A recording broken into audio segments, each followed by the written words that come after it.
High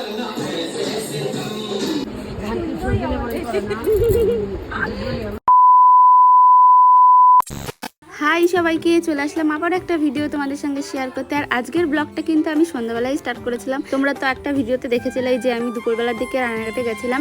তো রানাঘাট থেকে প্রায় আমার আস্তে আস্তে 4টে বেজে গেছিলো। তো 4টের সময় বাড়ি এসে খাওয়া দাওয়া করে একটু রেস্ট নিয়ে তারপরে বাজার থেকে কেক টেক কিনে নিয়ে এসে এই যে সন্ধ্যাবেলার দিকে, সন্ধ্যা বলতে প্রায় 9টা বেজে গেছিলো সব কিছু করতে করতে। তো এখন কেক কাটিং হবে। তো চলো আগে কেকটা কেটে নিই, তারপরে আবার কথা বলছি, নাহলে আমার ছোট ছেলে কিন্তু ঘুমিয়ে পড়বে, পরে কেকই কাটতে পারবো না। Happy birthday to you, happy birthday to you, happy birthday to you.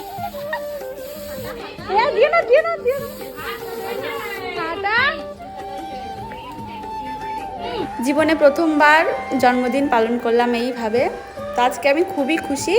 তার মধ্যে একটা দুঃখ আছে, আমি দুঃখটা নাই বললাম, আমি আজকে আমার খুশিটাই তোমাদের সঙ্গে শেয়ার করলাম। সত্যি কথা বলতে আমার বিয়ের আগে কখনো এরকমভাবে আমার জন্মদিন পালন করিনি। তো এই প্রথমবার জন্মদিন পালন করে আমার খুবই ভালো লাগছে।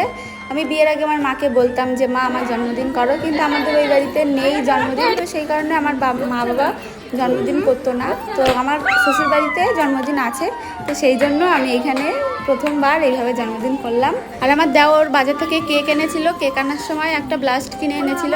তো ব্লাস্টটা কেক কাটার সময় ফাটলো না, কিন্তু যখন সবাইকে আমি কেক খাওয়াচ্ছিলাম তখন ফট করে ফেটে উঠলো ব্লাস্টটা, অনেক চেষ্টার পরে। তো তারপরে এই যে কাকি এসেছিল অনেক পরে, তো সেই জন্য কাকিকে ভিডিওতে নিতে পারিনি। তো তারপরে কাকিকে একটু কেক খাইয়ে দিলাম, আর আমাকেও কাকি একটু কেক খাইয়ে দিল। তো তারপরে আমার যা কেক নিয়ে নাকে মুখে একবারে ভালো করে ঘষে দিয়েছে। তো চলো এরপরে খাওয়া দাওয়া করা যাক। আমাদের কেক কাটিং হয়ে গেছে, আর এই যে আমাকে এই অবস্থা করে দিয়েছে আমার যা। তো চলো এখন খাওয়া দাওয়া হবে। তো আজকে আমাদের কি মেনু হয়েছে তোমাদের সঙ্গে শেয়ার করব। তো আমার বাবা আর মা বাড়ি চলে যাবে, সেই জন্য আগে আগে আমার মা বাবাকে খেতে দিয়েছিলাম। আর আমার জন্মদিন কিন্তু একদমই ঘরোয়াভাবে করা হয়েছিল আমাদের বাড়ির সবাই মিলে। আর আজকের মেনুতে ছিল কিন্তু ডাল, ভাত, মাংস, চিপস।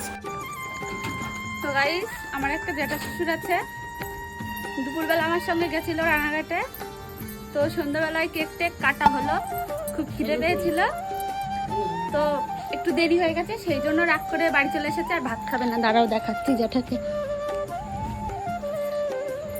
ঘর অন্ধকার, এই যে শুয়ে আছে। ও জেঠা, জেঠা এরকম কিন্তু রাগ করে না খেয়ে ঘুমিয়ে পড়ে, বড় মার পরে রাগ করে ঘুমায় পড়ে। জ্যাঠার আবার একটা ভালো স্বভাব আছে, সকাল সকাল খিদে পাই যাবে 7টা 7:30টার মধ্যে, এত খিদে পাই টাইম মতন ভাত না দিলে পরে বাড়িতে যাই অশান্তি বেঁধে। আর আজকে জন্য লেট হয়েছে, সেই জন্য এই যে না খেয়ে দিয়ে শুয়ে পড়েছে। তো চলো এখন বাড়িতে আমাদের ঘরে আবার সবাই কি করছে তোমাদেরকে দেখাচ্ছি।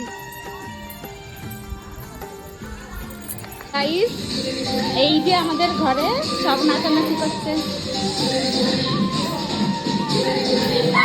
এই যে আমার যা নাচ করছে।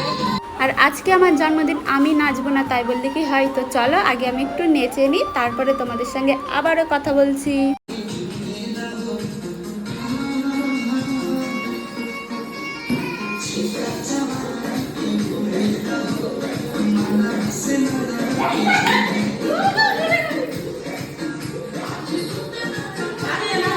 তো আমাদের কিন্তু নাচ করা হয়ে গেছে, আর আমার ছেলেও কিন্তু ফাটিয়ে নাচ করলো।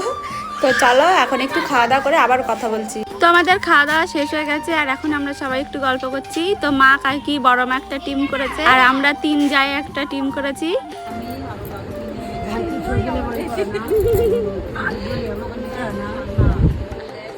এই যে সবাই এখন বাড়ি চলে যাচ্ছে, এই যে টাটা করে দিল, এখন বাজে 12টা।